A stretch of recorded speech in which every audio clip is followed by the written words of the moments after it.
Sige. Hello. Magandang tanghali. Lapit natin. Dito. Minsan hindi ako bumababa ilang araw. Siya po si Brother Helyong. Isa po siyang stroke patient. Pareho po kami, stroke din po ako. Kanya lang, sa kanya, hindi niya matandaan kung anong category. Hindi ko alam pero stroke siya. 2014 hanggang ngayon. Bali, ilang taon na nakaraan nun? 11 na. 11. Ayan. 11 years pero malakas pa. Kaya sinabi kong malakas, hindi kagaya ng ibang stroke, nakahiga na lang po. Yung bedridden ko tawagin na sinusubuan ng pagkain. Sinasalubog ko ng kamatayan ko. Kagaya sa ni Guillermo, pati yung kamatayan. Lagi ko sinasabi, Brother Helio, yung kamatayan dumarating sa tao. Pero, huwag natin pangunahan ang Diyos. Kagaya mo, isipin mo, 11 years, pero buhay ka pa. Ibig sabihin, wala pang yung kamatayan sa iyo. Kasi kung meron lang, dapat noon pa eh. Pero, una pa lang, no? Oo, pero nakapangalawa na siya. Pero, malakas pa. Yan, nakakapaginig pa rin siya. Kaya, sabi ko sa kanya, mag-Bible study kami. Ako po inyong kaibigan kay Jesus, Brother Manny Bautista. Stroke nurse naman ako, 6 na taon at 4 na buwan. Yun po yung pangalan ng aking stroke category kung tawagin. Stroke nurse. Para siyang kahalin tulad ng mild stroke. Pero stroke din po siya. Yan. Iba-iba lang ang kategory ng stroke. Merong yung naputakan ng utak, meron yung ano na tawag dyan? Yung mga hemorrhagic, ganyan. Marami po palang tawag dyan. Pero biyaya lang ang Diyos, malakas pa po tayo. Yan ang kagandahan ng may Diyos. Kaya mas lalo tayong magtiwala sa Diyos. Ano po? Mas lalo tayong magtiwala sa Diyos, lalo na kung meron tayong kapansanan. Ano po? Kasi iba yung may kapansanan sa walang kapansanan. Unless, kung hindi ka naniniwala sa Diyos, okay lang. Pero kung naniniwala ka sa Diyos, mas lalo tayo magtiwala sa Diyos. Ganun lang po kasimple yan. Opo. Pero ngayon, magba-Bible study tayo kahit pa paano. Magagamit tayong Biblia para wag naman tayo mapagbintangan na nagiging mayabang. Kasi pag wala kang hawak na Biblia, sinasabi ng iba, nagyayabang lang yan. Ganun lang. Ganyan ang tao eh. Mapangusga. Sige, pero bago tayo magpapatuloy sa Bible study, tayo muna ay panandaliang mananalangin. Panginoon Diyos, sa aming Ama, minsan pa, samahan kami ni Brother Helyong sa aming pag-aaral ng iyong salita. Sapagkat ang iyong salita ay pagkain ng aming kaluluwa. Salamat po sa ngalan ni Jesus. Amen. Ganito ang mababasa natin, Brother Helyong, sa sulat ni Apostol Pedro. Dito sa Unang Pedro, ganito po ang mababasa. Chapter 1, verse 24 at 25. Ayon sa kasulatan ng lahat ng tao tulad ng damo. Gaya ng bulaklak nito, ang lahat niyang kariktan. Ang damo nalalanta at ang bulaklak ay kumukupas. 25. Ang salita ng Panginoon ay mananatili magpakailanman. Ang salitang ito, ang magandang balitang ipinangangaral sa inyo. Yan. Yung magandang balita, salita ng Diyos. Yun ang pinangangaral sa inyo, sabi ni Pedro. Kaya tayo po ang pinangangaral natin, hindi po sekta ng reliyon, kundi yung salita ng Diyos ang pinangangaral natin sa tao. Kagaya nito, yung bang pagkikita namin ni Brother Helio, aksidente, hindi po. Kasi hindi ako dapat dadaan dito sa kanilang lugar. Actually, doon ako dumadaan sa kabila eh. Pero kanina, mag-Bible study ako doon sa Trinidad. ang sabi ni Brother Marlo sa akin, diyan ka dumahan. Dito nga, sa lugar nila. Kinita. Eskinita. Pag-aralan mo naman yan para baka may magkakagulo. Hindi mo alam na kung saan ka lulusod dyan, sabi niya. Kaya dumaan ako rito. Ngayon, nakita ko siya.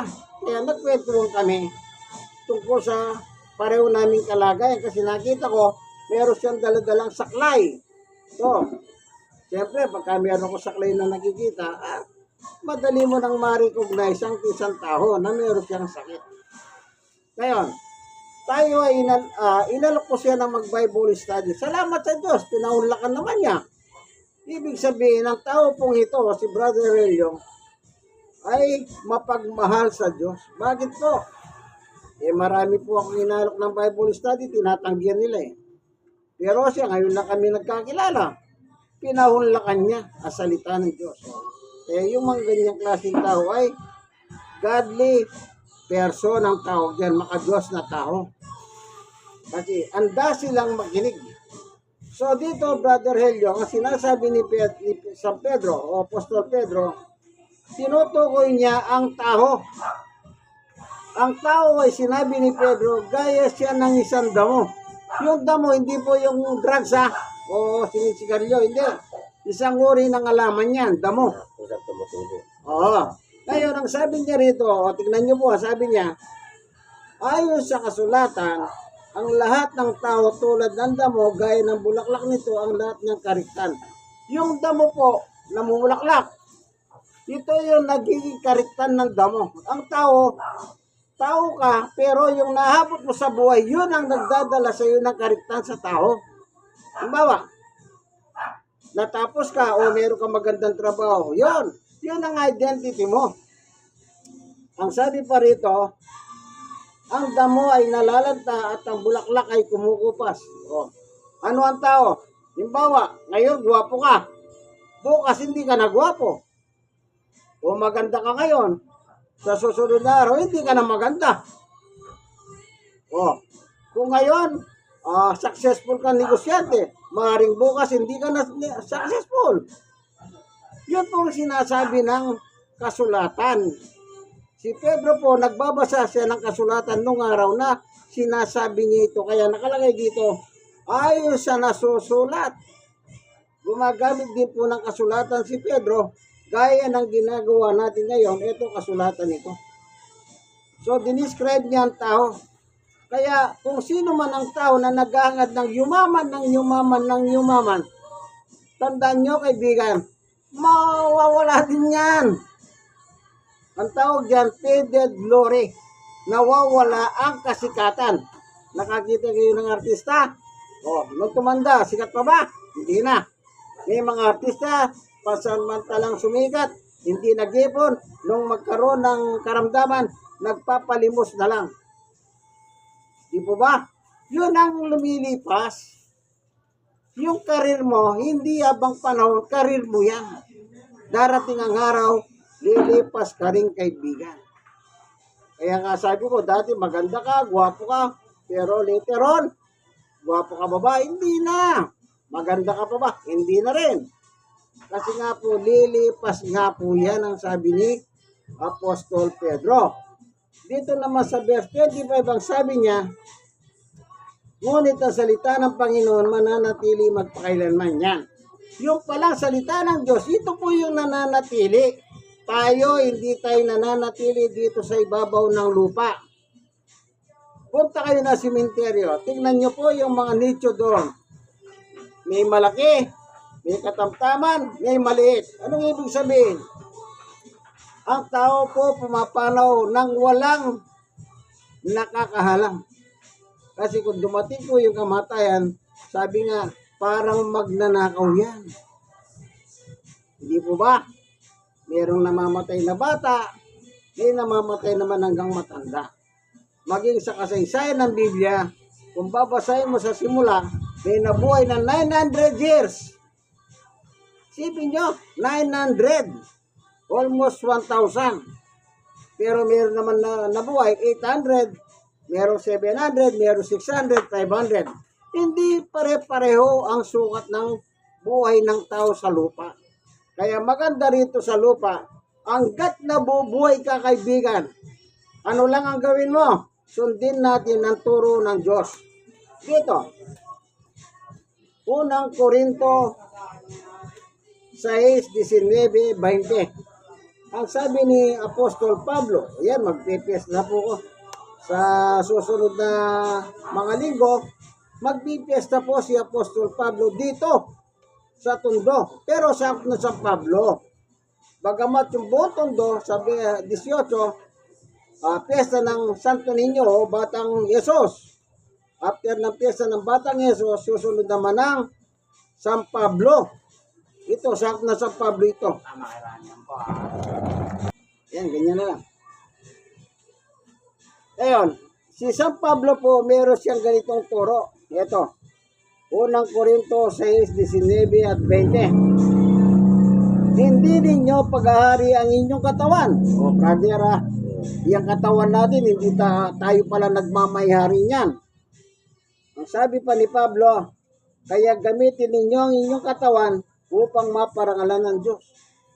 Ito palang katawan na ito, na binigay ng Diyos, ay gamitin natin para maparangalan ng Diyos. Meron lang tayong babasahin dito sa sulat ni Propeta Isaias. Sabi ng Diyos, ganito, chapter 45 ng Isaias, verse 12. Sabi ng Diyos ay ito, ako ang lumikha ng buong daigdig, pati mga taong duhoy tumatahan. Sino lumikha sa atin? Ang Diyos. Saan tayo nilagay? Dito sa daigdig, sa mundo, sa lupa. Dito tayo nilagay. Yan ang nakalagay. Binabasa ko lang. Ako ang lumikha ng buong daigdig, the entire universe, created by God. Pati ang mga tao doon tumatahan. Yan. Ngayon, anong gagawin natin? Ang sabi ni Pablo, gamitin natin ang katawan na ito, katawan niya, katawan ko, na binigay ng Diyos o pinairam ng Diyos, upang gamitin natin na ang Diyos ay maparangalan. Ganito, kasi bibigyan ko yung simpleng ilustrasyon. Alam mong masama ang magdroga. Droga dito, droga doon. Mapaparangalan mo ba ang Diyos sa droga? Sa bisyo ng droga? Hindi. Kasi ang droga, nagwawasak ng pamilya yan. Nagwawasak ng ating katawan yan. Sabi nga nila, nagdodroga ka. Durog ka dyan. Di ba totoo? Pag nakadroga ka, kapag nakakita ka ng babae, yung iba yung lola niya pala inasawa niya dahil nakadroga. Hindi po ba? Kaya yung katawan natin, dapat gamitin natin para sa Diyos lamang. Paano? Sabi ni Pablo, dapat habang tayo nabubuhay dito sa ibabaw ng lupa, ito ang gawin natin buhay. Sa Roma 7:12. Kaya nga ang kautusan ay banal at ang bawat utos ay banal, matuwid at mabuti. Yung utos ng Diyos ay banal. Dapat itong gawin natin habang tayo nabubuhay. Paano tayo magiging banal? Simulan mo ang buhay mo, kaibigan, sa umaga, panalangin. Pagkagising mo, manalangin ka na, magpasalamat ka sa Diyos. Yung iba po kasi, eto ang timano, humingi sa Diyos, hindi. Dapat sa panalangin mo, sisimulan mo, pasalamatan mo ang Diyos. Pasalamatan mo ang Diyos sa kabutihan niya. Hindi yung pahingin ito, pahingin yan. Hindi ganon. Hindi naman po utusan ng Diyos. Diyos siya. Kaya dapat sa simula pa lang, pinasasalamatan natin ng Diyos pag tayo ay nananalangin. Sisimulan natin sa pasalamat. Bago tayo matulog, pasalamat. Puro ganyan po. Ang Diyos ay napaparangalan mo. Pero yung pagmulat ng mata mo, kain ka lang ng kain, wala kang pasalamat, walang karangalan ng Diyos diyan, kaibigan. Walang karangalan ng Diyos. Ang pinaparangalan mo, ang sarili mo. Ang sarili mo. Eh bakit? Wala kang pasalamat sa Diyos eh. Oh, tingnan natin yung sulat ni Pablo. Sa unang Timoteo, ganito nakalagay. O Thessalonica, chapter 5, verse 16. Magalak kayong lagi. 70 pa, lagi kayong manalangin. 18. At magpasalamat kayo sa Diyos. O, dito nyo. Yan ang una nating assignment. Lagi natin pinasasalamatan po ang ating Panginoon Diyos. O. Kayo'y, ulitin natin. Unang Thessalonica, chapter 5, verse 16, 17, 18. Tuloy-tuloy yung basa. Magalak kayong lagi, palagi kayong manalangin at magpasalamat kayo sa Diyos sa lahat ng pagkakataon. Oh, yung paggising mo sa umaga, yun ang pagkakataon mo. Pasalamatan mo kaagad ang Diyos. Salamat, Panginoon. Binigyan mo kami ng masarap na tulog kagabi. At ngayong umaga, ginising niyo naman kami, taglay ang buhay na nagmula sa iyo. Yun. Hindi yung pagbulat mo sa umaga. Ano bang almusal? Tawagin mo yung asawa mo, tawagin mo yung anak mo. Ang timano, naghahanap ka na, pagkain. Eh pagka nagkataon, wala kang nga pera sa bahay, ano sabi ng asawa mo? Wala kang nga bigay na pera, hanap ka na ba pagkain eh. Hindi ba gano'n? May mga asawang ganyan.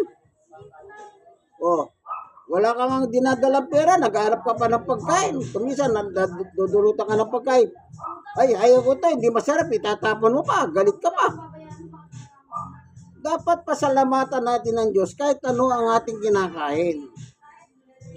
Dahil ang pagkain na yan, galing sa Diyos yan. Okay, tingnan natin. Dito sa Mateo. Kaya yung bago kayo kumain, pasalamatan nyo muna ng Diyos. Kagaya nito, Diyos ko, salamat sa binigay mong pagkain sa amin. O, di ba madali na masabihin yun? Ba't ayaw nyo lang gawin? O, ito. Ang sabi, Nakakalimot yung iba eh. ang sabi dito sa Mateo chapter 6 verse 9. Sabi ni Jesus, ganito kayo manalangin, Ama namin nasa langit ka. Sa 11, bigyan mo kami ng aming pagkain na araw-araw. O sino nagbibigay ng pagkain sa tao? Ang Diyos. O ano? Anong nakalagay? Araw-araw. Di ba nabubuhay tayo araw-araw? Kaya ang Diyos naglalaan ng pagkain. Pero ano? Pinasasalamatan ba natin? Kung minsan hindi nga eh. Kain na lang. Kain na lang. Pagkain eh. Kailangan po pasalamatan natin ng Diyos kasi po, yun ang tamang parahan. Pasalamatan mo ang Diyos na nagbigay sa iyo ng pagkain. Eh bakit? Eh kung minsan kapitbahay mo, binigyan ka ng pagkain. Ang dami mong pasalamat sa kapitbahay mo, paulit-ulit mong pinasasalamatan. Oh, hindi po ba totoo yan? Bakit ang Diyos na nagbibigay ng pagkain, hindi mo mapasalamatan? Yang buhay mo, yang hininga mo, walang bayad, bigay ng Diyos yan. O tanggalin ng Diyos yung hangin, di ba patay ka? O, araw-araw, malakas ka. Kaya dapat pasalamatan siya bago ka man lang matulog. Yan po yung unang isip upang ang Diyos ay maparangal ng katawan natin. Hindi yung ginagamit mong katawan mo sa kawalang yan. Eh wala pong karangalan ng Diyos doon. Ang napaparangalan ng dyablo. O, halimbawa, yun, ginamit kong halimbawa, yung droga. Ang dami ko nakikita rito. Lulong sa droga, wala na. Tuyo ang utak. O, tuyo ang... Alam niyo po, yung pagkagwapo ka, magdroga ka, magiging pangit ka. Para ka mistulang zombies. Parang laro na kasi sa tigatondo yung bisyo eh. Dito meron kong binabible study dito sa Tondo. Hindi katulad ng ibang lugar, mga probinsya, hirap silang magano ng droga. Kapon nakasalubong ko. Sabi niya, Pastor, pambili naman ng tubig. Binigyan ko siya ng pambili ng tubig. Sabi ko, ba't hindi ka maligo? Tapos sabi ko, yan, sa nanay mo, diyan ka maligo. Ay, ayaw ko, wala yung nanay ko. Kita nyo? Maligo lang, ginatatamaran. Eh bakit? Durog ang utak. Oh, kaya nga sabi ko nga po, gwapo yun. Nung araw, gwapo yun. Pero nalulong po Nalulog na. sa droga, durog. Kaya kapon na nakita ko, uli ko siya nakita kahapon. Para sa taong grasa. Nawa ko, wala akong magagawa. Matigas ang ulo. Lagi ko pinapatigilan mo na yan. Eh wala, hindi niya tinitigilan. Hinahanap ng katawan niya. Alam nagpapakain ng magandang salita. Hindi ako. Lagi ko nga siya sinishare mo lang eh. Pero talagang ano, Wala na. durog na talaga. Pero umasa pa rin ako sa Diyos. Siyempre, tayo, mahirap tayong magbago, Brother Elio. Kasi tayo, tao lang tayo, no? Yung pangako natin, di natin basta natutupad dyan. Oo, ako lahat nga. Iwasan ko alak, pero hindi ko maiwasan. Oo. Kaya ako makarecover yung lakad ko eh. Oo, dapat, dapat. Lalo pag lasing ako, wala na, hindi na. Dito na ako. Dito na rin ako umiihi. Oo, wala ka na magawa eh. Wala na. Para makalimot ako sa mga nararamdaman ko, umiinom na rin ako. Kaya ako parang, Ayan ha. Dahil po sa nararamdaman, parang yung sama ng loob. Ang ginagawa niyang panglunas, yung toma-toma. pag nalasing, tulog na. Kinabukasan, ganun pa rin yung mararamdaman. Problema na naman. Pero at least, nabigyan ng konting lunas. Oo. Kasi naman, isip ka na yun. Hindi nga bumaba pa. Minsan hindi mo lang ako natapanan na bihira akong bumaba. Talagang Mag-abot sa taas. pinagtagpo tayo ng Diyos, Brother Elion. Kasi yan, isipin mo ha. Bihira kang bumaba. Pero nagkataon naman, nandiyan ka at nandiyan ako. Salamat sa Diyos.